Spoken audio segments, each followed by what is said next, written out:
नमस्कार। आज हम यूरोपीय राष्ट्रवाद के इतिहास के एक ऐसे मोड़ पर बात करने वाले हैं जिसने पूरे महाद्वीप का नक्शा बदलने की नींव रखी थी। जी हाँ, हम बात कर रहे हैं यूनान की स्वतंत्रता की लड़ाई की। ये सिर्फ एक देश की आज़ादी की कहानी नहीं है, बल्कि एक विचार की, एक सोच की जीत की कहानी है। तो चलिए, कहानी की शुरुआत वहीं से करते हैं जहां से पश्चिमी सभ्यता की शुरुआत हुई थी, यानी यूनान से। ये वही जमीन है जहां से दुनिया ने डेमोक्रेसी, फिलॉसफी, आर्ट और साइंस के पहले सबक सीखे। सदियों तक यूनान का ये गौरवशाली इतिहास पूरी दुनिया के लिए एक बहुत बड़ी प्रेरणा रहा है। लेकिन यहीं पर एक बहुत बड़ा विरोधाभास था, एक अजीब सी पहेली। एक ऐसा देश जिसका अतीत इतना शानदार था, वो अपने ही भविष्य का मालिक नहीं था। उस वक्त सदियों से यूनान एक बहुत बड़े शक्तिशाली तुर्की साम्राज्य का हिस्सा था। तो सोचिए, एक तरफ महान विरासत और दूसरी तरफ गुलामी की हकीकत। आज के इस सफर में हम देखेंगे कि कैसे यूनान ने अपनी इस भूली हुई शान को फिर से खोजा, कैसे क्रांति की वो चिंगारी भड़की, फिर आज़ादी के लिए वो लंबा संघर्ष कैसे चला, एक नए राष्ट्र का उदय कैसे हुआ और सबसे जरूरी, इसकी गूंज पूरे यूरोप में कैसे सुनाई दी। तो चलिए, पहले हिस्से में थोड़ा और गहराई से उतरते हैं। यहाँ हम यूनान की उस विरासत और उसकी राजनीतिक हालत के बीच के तनाव को समझने की कोशिश करेंगे, जिसने असल में क्रांति के लिए जमीन तैयार की थी। और देखिए, मजे की बात यह है कि यूनान की विरासत सिर्फ उसकी अपनी नहीं थी। फिलॉसफी, आर्ट, मेडिसिन, इन सब में उसकी जो उपलब्धियां थी वो पूरी दुनिया के लिए एक इंस्पिरेशन थी। यहाँ तक कि जब यूरोप में पुनर्जागरण का दौर आया, एक नई जागृति आई, तो वो भी इसी प्राचीन यूनानी ज्ञान से सीख लेकर आगे बढ़ी थी। तो सवाल ये उठता है कि सदियों से जो गर्व सोया हुआ था, वो अचानक एक एक्टिव स्वतंत्रता आंदोलन में कैसे बदल गया। चलिए, अब उन वजहों को देखते हैं जिन्होंने इस चिंगारी को आग में बदल दिया। यहाँ असल में 3 बड़ी ताकतों ने मिलकर काम किया। पहला, यूनानियों के दिलो दिमाग में अपने शानदार अतीत की यादें। दूसरा, यूरोप में पुनर्जागरण से आई नई सोच। और तीसरा, जो शायद सबसे शक्तिशाली था, वो था फ्रांसीसी क्रांति से निकले विचार, स्वतंत्रता, समानता और भाईचारे के विचार। इन सब ने मिलकर एक जबरदस्त माहौल तैयार कर दिया था। और इसी माहौल से जन्म हुआ एक नए और बेहद शक्तिशाली विचार का, राष्ट्रवाद यानी नेशनलिज्म। ये एक नया आइडिया था। इसका सीधा सा मतलब था कि अब लोगों की पहचान किसी धर्म या साम्राज्य से नहीं, बल्कि उनकी एक जैसी संस्कृति, भाषा और इतिहास से होगी, और इसी आधार पर उन्हें अपना एक अलग देश बनाने का पूरा हक है। तो अब विचार तो आ चुका था, लेकिन उसे हकीकत में बदलने का समय था।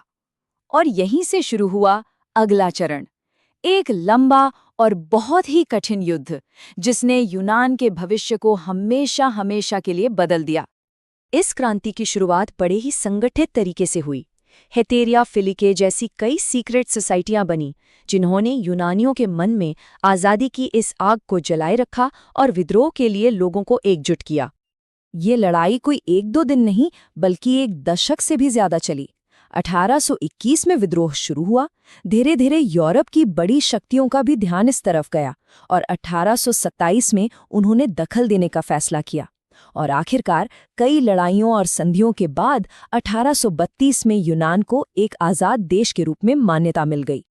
यूनान की इस लड़ाई को पूरे यूरोप से जबरदस्त समर्थन मिला।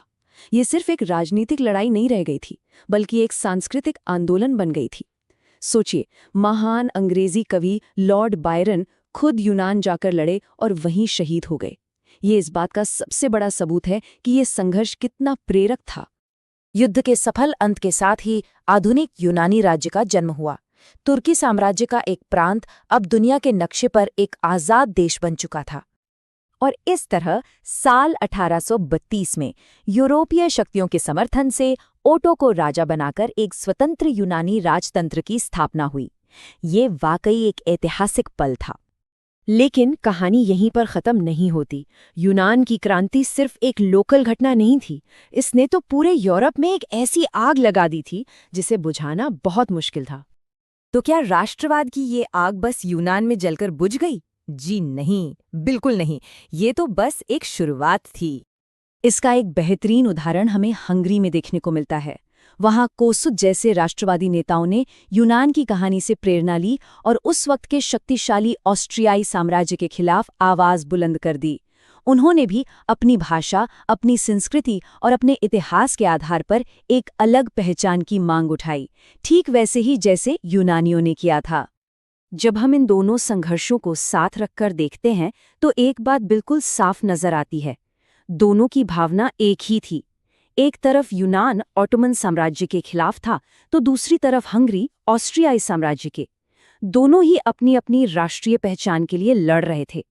हो सकता है लक्ष्य थोड़े अलग हों, लेकिन प्रेरणा और भावना बिल्कुल एक जैसी थी, राष्ट्रवाद। हंगरी के आंदोलन ने कुछ ठोस राजनीतिक बदलावों की मांग की, जैसे कि प्रेस की आज़ादी, अपनी एक राष्ट्रीय सुरक्षा फोर्स और एक चुनी हुई प्रतिनिधि सभा। ये दिखाता है कि कैसे राष्ट्रवाद का ये विचार सिर्फ एक भावना नहीं, बल्कि असल राजनीतिक सुधारों की एक मजबूत मांग बन गया था।